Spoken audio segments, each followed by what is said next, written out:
মিশি, জানি আসলে তুমি খুব কষ্টে আছো। কারণ মা তোমাকে আপন করে নিতে পারতেছে না। আসলে মা আমাকে ওনার মেয়ে ভাবতে পারতেছে না। আমি সর্বোচ্চ চেষ্টা করছি ওনার মেয়ে হয়ে ওঠার। একদিন দেখো সব ঠিক হয়ে যাবে। মা তার ভুলগুলো বুঝতে পারবে। তাই জন্য হ্যালো মা, এই তো আমি আপনার ছেলের কাছে।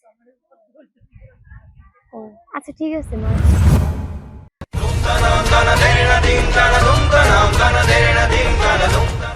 কি হলো?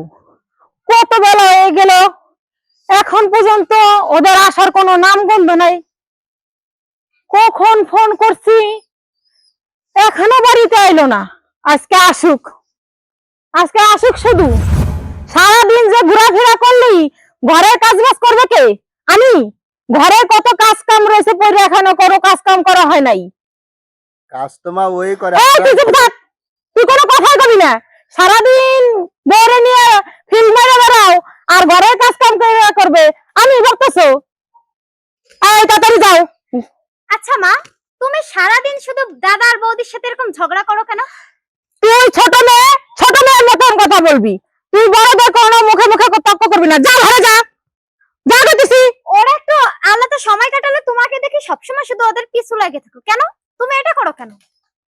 তাতে তোর সমস্যা কি? তোরে ঘরে যেতে কইলাম না? যা, তুমি করবা কেন? তুই আগে ঘরে যা।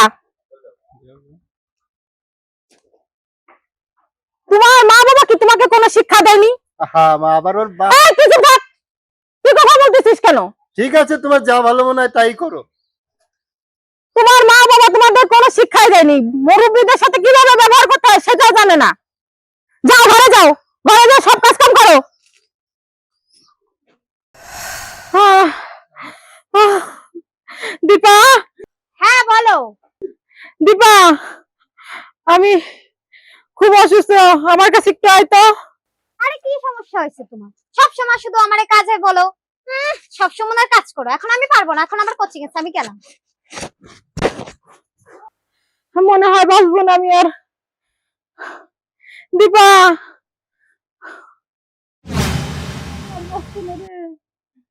আমার শরীর আর ভালো লাগে না। আপনার কিছু হবে না মা, আপনার ডাক্তার দেওয়া আছে, সুস্থ হয়ে যাবেন। আর আপনি ঘুমান, আমার কোন ডাক্তার সুস্থ করতে পারবে না। ঠিক হয়ে যাবেন মা, আপনি এনে ঘুমান।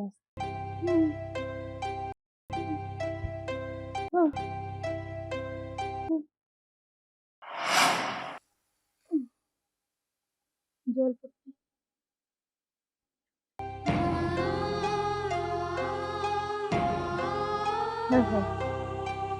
আমি কি করলাম?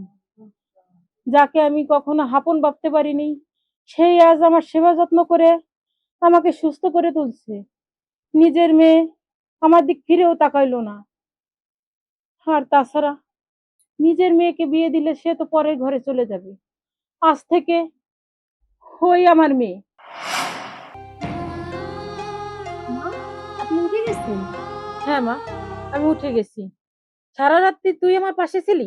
হ্যাঁ মা, কেন আপনার কোনো কিছু লাগবে? না মা, তুই আমাকে ক্ষমা করে দে মা। সিসি, আপনি এসব কি বলছেন মা? আপনি তো আমার গুরুজন। আমি তোর সাথে অনেক অন্যায় করছি, অনেক অন্যায় অবিচার করছি। তুই আমাকে ক্ষমা করে দে মা। তোর সাথে অনেক অন্যায় অবিচার করেছি। মা, আমরা মেয়েরা যখন শ্বশুর বাড়ি আসি তখন শাশুড়িকে মায়ের মতো মেনেই আসি। আর তোমরা যদি আমাদেরকে ভালো না বাসো তাহলে বলো আমরা কোথায় গিয়ে দাঁড়াবো?